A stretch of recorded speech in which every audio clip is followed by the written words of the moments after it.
अस्सलाम वालेकुम नाज़रीन, मां आहियां शुएब अली उमरानी ऐं तव्हां ॾिसी रहिया आहियो BR टाइम न्यूज़। सभ खां पहिरियां शामिल कंदासीं हीअ रिपोर्ट। पाकिस्तान ने भी कभी भारतीय अफसोस जो पतो लगाए वठो ISPR मूजिब 5 सालनि में भारतीय अफसोस खे ट्रैक करण जो ही चौथो वाक़ियो आहे। पाकिस्तान हिक ॿिए अफसोस खे ट्रैक कयो आहे ऐं वज़ीर आज़म इमरान ख़ान चयो आहे त नवाज़ शरीफ़ कूड़ ॻाल्हाए मुल्क मां भॼी वियो आहे। वॾा साहबी चवनि था त खेसि तक़रीर करण ॾियो, रुॻो करप्शन जे करे ई मुल्क ग़रीब थी वेंदा आहिनि। असां मुआशिरे में करप्शन खे क़बूल करण जोॻो बणाए छॾियो आहे। इस्लामाबाद में तक़रीब खे ख़िताब कंदे वज़ीर आज़म चयो त असां करप्शन खे क़बूल कयो, तंहिं करे पाण खे तबाह कयो आहे। PP चेयरमैन बिलावल भुट्टो ज़रदारी चयो आहे त असां नाअहल ऐं नाजाइज़ वज़ीर आज़म खे हटाइण लाइ निकिता आहियूं। मुल्क ते कठपुतलीअ खे घर भेड़ो कंदासीं। जेको ॿियनि खे चोर चोर चवंदो हुयो उहो पाण चोर निकितो। पंजाब जे शहर वेला में लॉन्ग मार्च खे ख़िताब कंदे बिलावल चयो त एहतजाज सां गॾु बेतमादी रिथ आणणी पवंदी।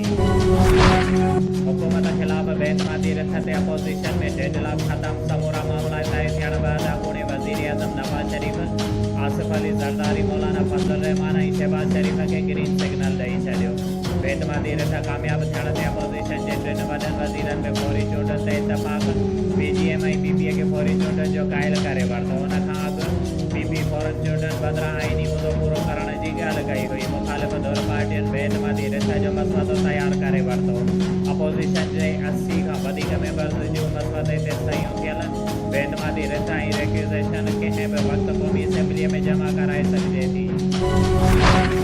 पाकिस्तान बाबडा hydro electric labour workers union Nawabshah पारां मरकज़ी सॾ ते हिकु एहतजाजी रैली कढी। हुन मौक़े ते बाबडा जे तमामु नंढनि वॾनि मुलाज़िमनि एहतजाजनि आफ़ीसनि जा ताला बंदि करे ॿारनि ते कारियूं पटियूं ॿधी एहतजाज कयो। जंहिं बैदि बाबडा आफ़ीस मनोआबाद खां प्रेस क्लब ताईं एहतजाजी रैली कढी मुज़ाहिरो करे धरणो लॻायो।